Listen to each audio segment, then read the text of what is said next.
What is up guys? Today I'm with my friends Brex and Chane! Woohoo! Oh, wait lang. Ibang character na yan. From the top. Isa pa.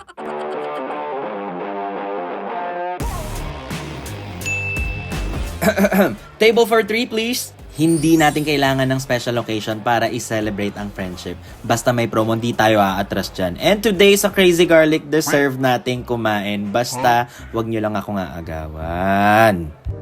Kaka-start pa lang ng friendship pero parang natitrigger na ako. I just wanna say sobrang worth it nung promo nila na table for 3.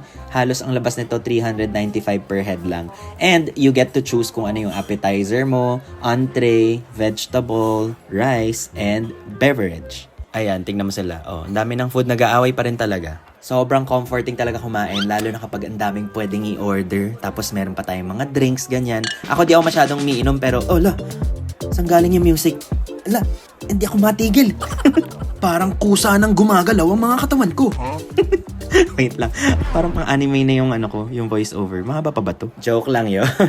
Pero alam nyo, ang masarap na feeling talaga is ma-realize mo na yung friendship ninyo, pare-pares kayo ng wavelength at mga trips sa buhay. And of course, you always share your special moment over food. Sa sobrang busog ng friend ko, I think nakompleto niya na yung Infinity Stones. Ang saya pala nung ganito, no? Why don't we make it a weekly thing? Tara, labas tayo.